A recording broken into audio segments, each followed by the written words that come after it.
qodobada barnaamijkaad ku maqli doontaana waxaa ka mid ah ra'iisul wasaarihii Soomaaliya Maxamed Cabdilaahi Farmaajo oo xilkii iska casilay madaxweynaha Puntland oo xariga ka jiray kalfadhigii 26aad ee baarlamaanka Puntland.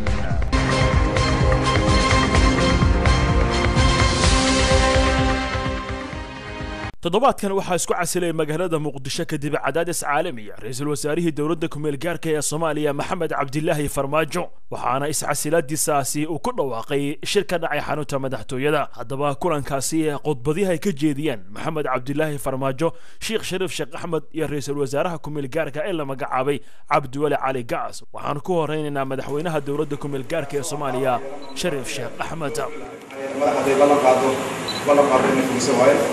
رئيس الوزراء هذا هو أمانة رمتي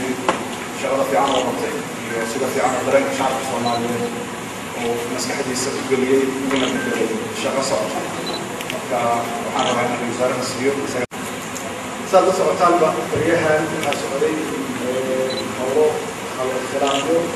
ويبدو مدرسين الكورس اللي بدنا في هذا القارة وأي نقطتين كانوا يعرضون في حوشي الاختلاف المتمارض وإن المجلس الشيء أنا اللي بدرس وحنوصلنا أما نحضرنا أما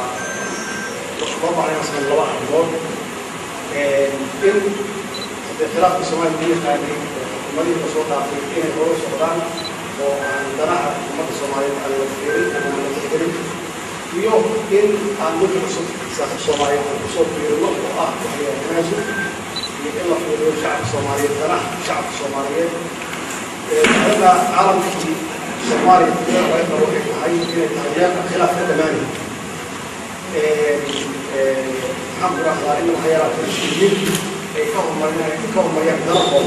جدا وحن شيء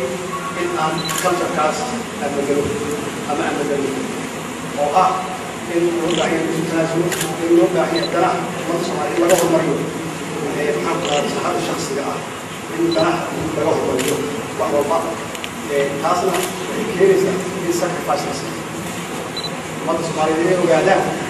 كيف كيحلق كل ده يروح طريق تجاربه كيسي ولا إنه حيرات نقول كيسام من حجمه عن رأيه ومض وكما قلت إن في مقصود حتى الشعب كذا لازم كيسام يسوق سي خلاف يمين على الصومالية حتى الناس يقولون يعني إن بدي والله وجه أنا بقول أنا أقول على ظروف كانت شراكة ومواقف تنازل عن التنازل ضمن أمم الصومالية. لكن قلت وعندي كلام موقف عني مع رئيس الوزراء محمد عبدالله فرماجو وكذا يبدو له شيء هذا موقف عننا ولنا باهظ ولا القرار شرف في عمل وقتنا وأماننا سيدو وزير شاغينا شقوي واوين وأيضاً أكمل وأنا إن شاء الله تبارك وتعالى معها يقولوا سيستسعى حقنا ورا الله صوتي تيجي أما إلى هاينا لهذا ومن تصور ما الذي يرجع إلى أن هو أصلي وراء أو مكاسي وصلوا لأن مثلاً وحي الرجال محيا الوزراء وكاب برني محيا إنه تنازلوا دنس أمور الصومالية وأنا أقول ما أدري من أحداث وحنا رواء يرسي وشقدي سيان قابل دين غادي عبدولي مقعود رسمي وحب هنا الخشي مولدي ساسد الوقتين ده كنت أروح معي الحمد غير كذي حوش في عملات كتير وعمتين كواحد ومش متفق لكن ضمن المصلحات يوصل هذه الأمور الأزلية تاريخ الأيام قلت الحمد تاريخ الصومالية عن الدول الوضعية ولا معرفة أهلها في الدولة أنواع يصير الفلوس لدي مصلحان حوش يصير بسوس عطو أساس أيام أخباري حوش يصير بسوس عطو محمد الدولة الجوهر dareenkiisu yahay iyo guidance oo la sii doono.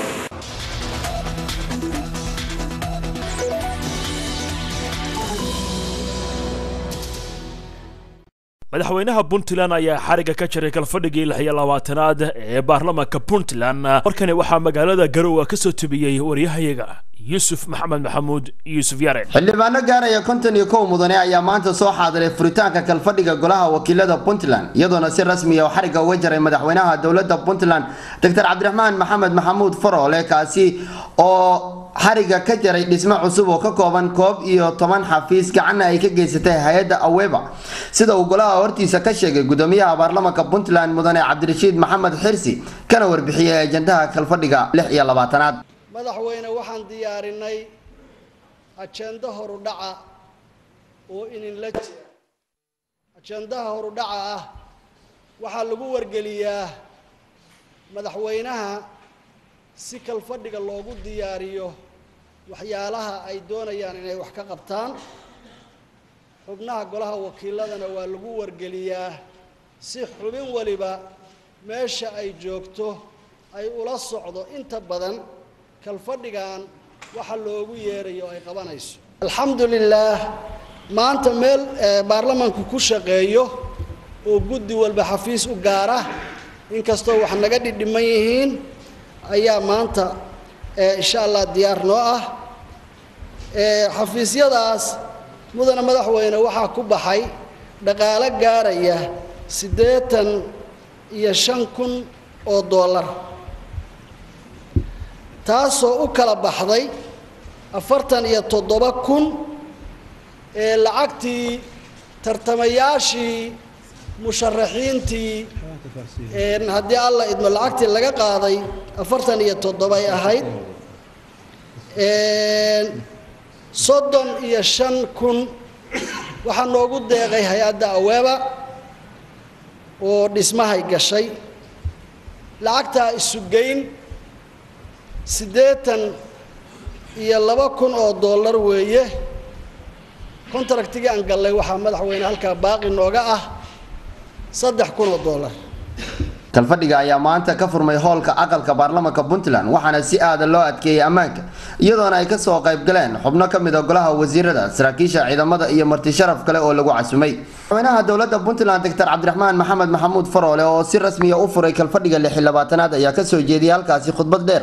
oo dhinacyo badan abaaraysa gaar ahaan ammaanka xaaladda dalka iyo waliba shirkii ugu dambeeyay ee danayaasha Soomaaliya isugu tageen dalalka Kenya iyo Uganda. dibadda safarka hadda aan ka imi baa ugu muhiimsanaa oo hadda xarimihii Soomaaliya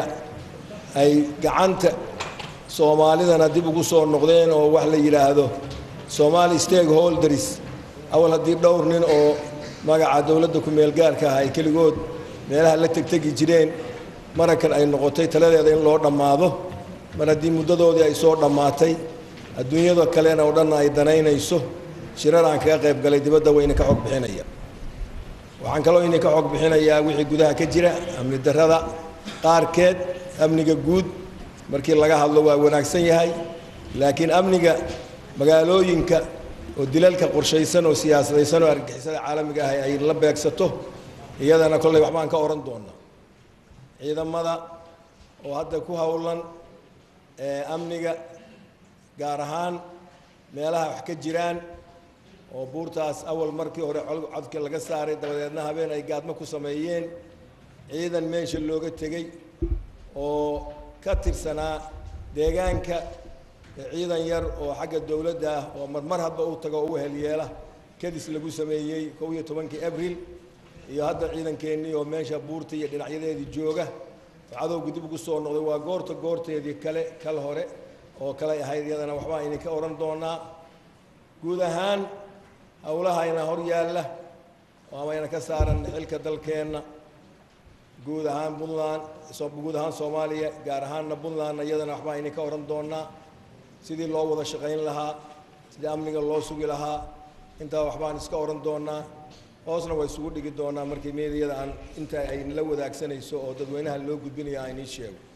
madaxweyne Faroole waxa uu mar kale soo hadal qaaday baarlamaanka federaalka Soomaaliya oo sheegay inay tiradoodu xad dhaaf tahay isla markaasna habboon tahay in la soo koobo laguna saleeyo qaab deegaan si looga gudbo ayuu yiri qaabka haatan ay ku dhisan yihiin oo qabiilka kama maqneen khudbadii Faroole dibadbaxyadii ka dhacay Muqdisho iyo qaar ka mid ah dalalka dibadda kuwaasi oo looga soo horjeeday iscasilitaanka ra'iisul wasaare Maxamed Cabdullaahi Farmaajo waxaana uu ku tilmaamay dibadbaxyadaasi kuwa siyaasadaysan wadaana xubno kamida wasiirada kuwaasi oo doonaya sida uu Faroole sheegay in aan la kala dirin xukuumad mudaharaadyo badan oo ka socda xamar meelo badan oo dibadda Soomaalidu way iswada taqaanaa waa la isku wada dhuun daloola mudaharaadyadaas ma aha mudaharaadyo spontaneous waxa loo yaqaano oo dadka caadiga ah oo aan siyaasadaysnayn ay qabteen maaha waa kuwa siyaasadaysan oo xubnaha xukuumadda ku jira qaybo ka midihi ay wadaan oo ay taageero ku helayaan ku raadinayaan inaan xukuumadda la kala dirin ee xukuumaddu sideeda u joogto bay ku salaysan tahay xaqiiqda markii aan ka hadalno sidaas looga warhayaa caalamka oo dhan uga warhaya anaguna uga warhayna ugu dambeyntii madaxweyne Faroole ayaa ku celiyay mowqifka dawladdiisu ka taagan tahay ee lagu doonayay in lagu qabto doorasho bisha 8aad sanadkan xilligaasi ay ku egtahay dawladda ku meel gaarka ah anaga mowqifka iyagu waa kii hore saasuuna u qoran yahay wuxuu ahaa haddaan reer Puntland nahay xukuumaddii ahayn oo aynu ku maslaynay waftigayga halkaa tegay in doorasho la galo si hoggaan mug leh oo dadka isku wadi kara oo aan la shaqayn karo oo Soomaali dhibaatada maanta haysata ka saari kara Ilaahay waa ka saari kara ee wasiilo u noqda kalfadhiga 26aad ayaa la filayaa in uu socdo muddo 45 maalmood isla markaasna mudanayaasha baarlamaanka Puntland isla gorfayaan ajendayaasha horyaal